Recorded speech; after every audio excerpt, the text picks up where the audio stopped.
नमस्कार। आज आषाढ शुक्ल चतुर्दशी शके 1936 विश्व जनसंख्या दिन सादर करत आहोत ठाणे वार्ता। ठळक घडामोडी। ठाण्यातील मेट्रोचा बहुतांश मार्ग भूमिगत तर ठाण्यामध्ये मेट्रोची 11 स्थानकं प्रस्तावित। शहरामध्ये जोरदार पाऊस, अनेक ठिकाणी पाणी साचण्याच्या घटना आणि नोंदणी न करणाऱ्या फेरीवाल्यांना व्यवसाय करू न देण्याचा पालिका आयुक्तांचा इशारा। या आणि इतर घडामोडी विस्तृतपणे पण काही क्षणातच। ठाणे वार्ता पहा श्रीस्थानक वाहिनीवर। आता सकाळी 9:15 पासून रात्री 9:15 पर्यंत ठाणे वार्ता, ठाण्यातील पहिलं दृकश्राव्य माध्यम। श्रीस्थानक वाहिनी ठाण्याची स्वतःची वाहिनी। ठाण्यातील घडामोडी, कार्यक्रम, वादविवाद, अगदी गाणी, नाटक याचा आनंद घर बसल्या पहा श्रीस्थानक वाहिनी। आपल्या ठाण्याचं हक्काचं व्यासपीठ श्रीस्थानक वाहिनी। ठाणे वार्ता आता संकेतस्थळावर देखील ठाणेवार्ता.com वर क्लिक करा आणि ठाण्याच्या घडामोडी जाणून घ्या। ठाण्यातील पहिलं ऑनलाईन माध्यम ठाणेवार्ता.com। नमस्कार मंडळी, दर रविवारी पाहायला विसरू नका। नमस्कार मंडळी, आपल्या प्रश्नांचं थेट उत्तर। ठाणे वार्ता पहा श्रीस्थानक वाहिनीवर। आता सकाळी 9:15 पासून रात्री 9:15 पर्यंत ठाणे वार्ता, ठाण्यातील पहिलं दृकश्राव्य माध्यम। ठाणे शहरात आज पावसानं चांगलीच हजेरी लावल्यामुळे शहराच्या विविध भागात अनेक ठिकाणी पाणी साचलं होतं। दुपारी 2:30 पर्यंत ठाण्यामध्ये 91 मिलीमीटर पावसाची नोंद झाली होती, तर जून पासून आतापर्यंत 556 मिलीमीटर पाऊस झाला आहे। गेल्या वर्षी याच काळात 1698 मिलीमीटर पाऊस झाला होता।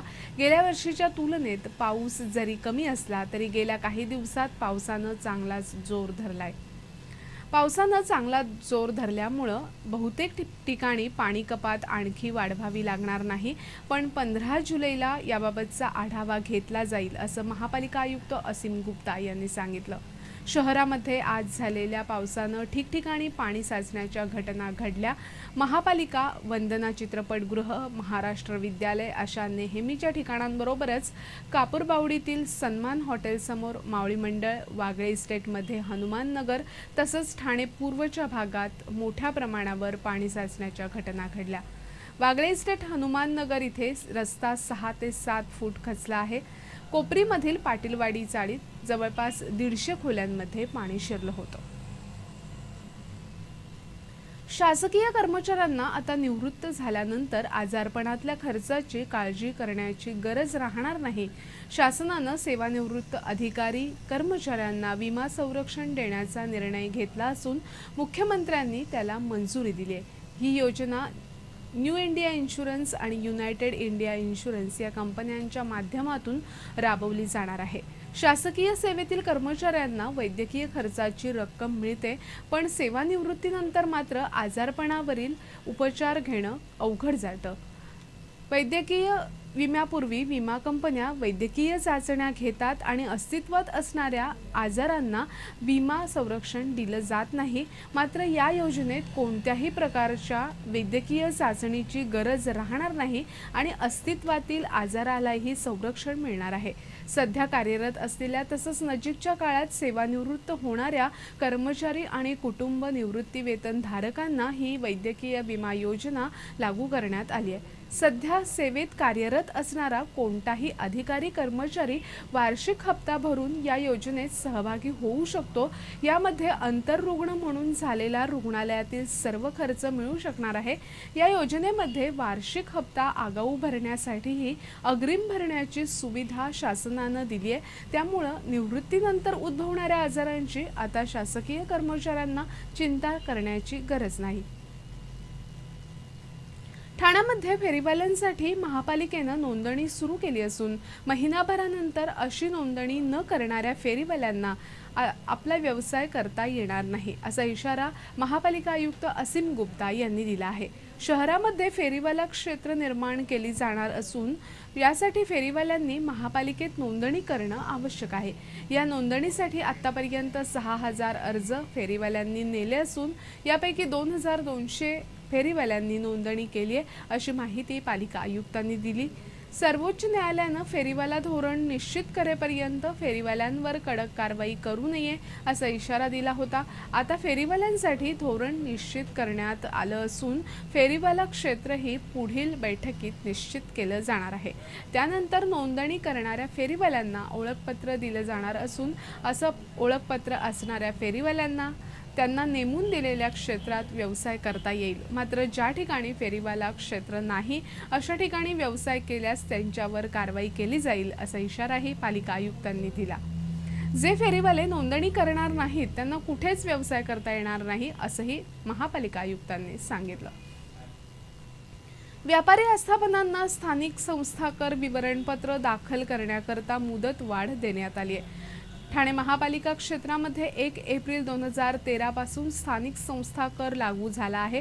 स्थानिक संस्था करासाठी नोंदणीकृत असलेल्या अथवा नसलेल्या सर्व व्यापारी आस्थापनांना त्यांचे वार्षिक विवरणपत्र 2013-2014 हे आर्थिक वर्ष संपल्यानंतर 90 दिवसांच्या आत म्हणजेच 30 जून पर्यंत सादर करणं बंधनकारक होतं। मात्र यास आता 15 जुलैपर्यंत मुदतवाढ देण्यात आली आहे। ज्या आस्थापनांनी विवरणपत्र दाखल केलेली नसतील त्यांनी आपली विवरणपत्र दाखल करावी। महापालिकेची कार्यालय शनिवार आणि रविवार या सुट्टीच्या दिवशीही यासाठी खुली राहणार आहेत। स्थानिक संस्था कराचा संभ्रम आता दूर झाला असून आता अपेक्षित उत्पन्न येऊ लागल्याचं पालिका आयुक्तांनी सांगितलं। एप्रिलमध्ये 50 कोटी, मे मध्ये 41 तर जूनमध्ये 39 कोटी रुपये स्थानिक संस्था करापोटी मिळाल्याचं पालिका आयुक्तांनी सांगितलं। स्थानिक संस्था कराचं वार्षिक विवरणपत्र वेळेवर दाखल न करणाऱ्या व्यापाऱ्यांना 5,000 रुपये दंड भरावा लागेल असा इशारा महापालिका आयुक्त असीम गुप्ता यांनी दिलाय। ठाणे वार्ता पहा श्रीस्थानक वाहिनीवर। आता सकाळी 9:15 पासून रात्री 9:15 पर्यंत ठाणे वार्ता, ठाण्यातील पहिलं दृकश्राव्य माध्यम। आपला परिसर स्वच्छ आणि सुंदर ठेवण्यासाठी ठाणे महापालिकेत सहकार्य करा। ओला सुका कचरा वेगवेगळा जमा करा आणि रोगराईपासून मुक्तता मिळवा। श्रीस्थानक वाहिनी ठाण्याची स्वतःची वाहिनी। ठाण्यातील घडामोडी, कार्यक्रम, वादविवाद, अगदी गाणी, नाटकं याचा आनंद घर बसल्या पहा श्रीस्थानक वाहिनी। आपल्या ठाण्याचं हक्काचं व्यासपीठ श्रीस्थानक वाहिनी।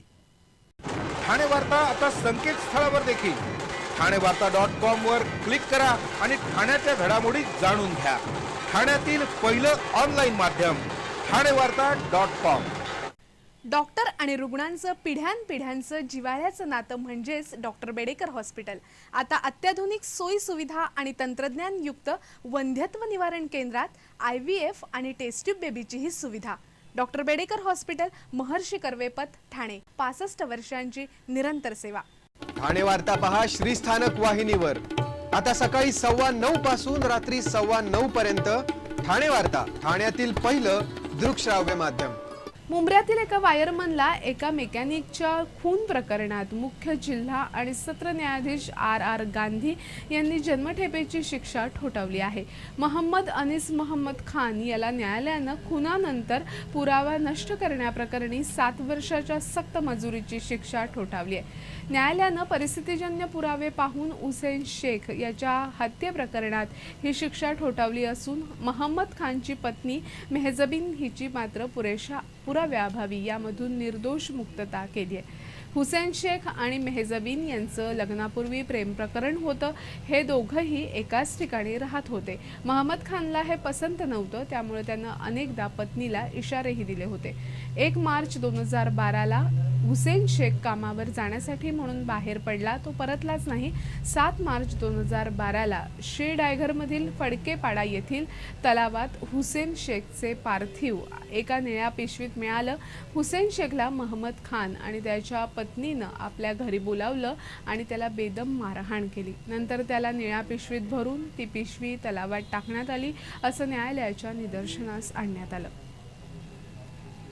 शहरामध्ये पावसाचं जोरदार आगमन झालं असलं तरी धरणांच्या पाणलोट क्षेत्रात मात्र पावसाची म्हणावी तशी हजेरी अद्याप लागलेली नाही। भातसा धरणाच्या परिसरात गेल्या 24 तासात अवघा 2 मिलीमीटर पाऊस झालाय, तर गेल्या वर्षी 809 मिलीमीटर पाऊस झाला होता। बारवी धरणाच्या पाणलोट क्षेत्रातही गेल्या 24 तासात अवघा 11 मिलीमीटर पाऊस झाला आहे, तर गेल्या वर्षी 1323 मिलीमीटर पाऊस झाला होता. धामणी धरणात 45%, कवडास धरणात 97%, भातसा धरणात 26%, तर बारवी धरणात अवघा 10% पाण्याचा साठा आहे. गेल्या 24 तासात ठाणे जिल्ह्यामध्ये सरासरी 36 मिलीमीटर पावसाची नोंद झाली आहे. ठाण्यामध्ये 62, कल्याण 31, मुरबाड 11, उल्हासनगर 23, अंबरनाथ 13, भिवंडी 50, शहापूर आणि वसई प्रत्येकी 15, जव्हार 17, विक्रमगड 29, मोखाडा 4, वाडा 19, डहाणू 87, पालघर 36, तर तलासरीमध्ये 139 मिलीमीटर पावसाची नोंद झाली.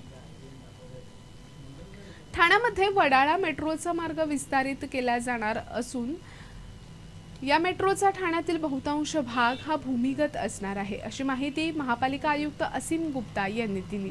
एका पत्रकार परिषदेत मेट्रो कारशेडच्या जागेवरून निर्माण झालेल्या वादविवादाविषयी पत्रकारांनी छेडलं असता त्यांनी ही माहिती दिली. मेट्रो भूमिगत असली तरी मेट्रो स्थानकाचा प्रवेश हा रस्त्यावर राहणार आहे. मेट्रो कारशेडबाबत प्राधिकरणाबरोबर चर्चा झाली असून प्रस्तावित मार्गाची प्राधिकरणाच्या अधिकाऱ्यांबरोबर पाहणीही करण्यात आली आहे. प्राधिकरणानं मेट्रोसाठी ठाण्यामध्ये 11 स्थानकही निश्चित केली आहेत. सध्या ही बाब प्राथमिक आहे, यामध्ये थोडाफार बदल होऊ शकतो. Teenhath Naka, RTO, Cadbury, golden dyes, Kapurbawdi, Manpada, Patlipada, Tikujiniwadi, Anandnagar, Waghbil, Kasarvadavali अशी वडाळा ते ठाणे मार्गावरील संभाव्य 11 स्थानकं आहेत, असं पालिका आयुक्तांनी सांगितलं. मेट्रो कारशेड कुठे उभारायची हा निर्णय पूर्णतः तांत्रिक असून मुंबई महानगर विकास प्राधिकरण कारशेडसाठी ज्या ठिकाणी जागा निश्चित करेल त्या निर्णयाच्या बाजूनं महापालिका प्रशासन राहील. मेट्रो कारशेड कुठे असावी हा पूर्णतः तांत्रिक प्रश्न असून या विषयाशी प्रवाशांचा तसंच शेतकऱ्यांचा संबंध नाही. तांत्रिकदृष्ट्या जी जागा योग्य असेल त्या जागी कारशेड उभारले जाईल आणि हा निर्णय पूर्णतः प्राधिकरणाचा असेल आणि तो महापालिकेला मान्य असेल, असं पालिका आयुक्त असीम गुप्ता यांनी सांगितलं.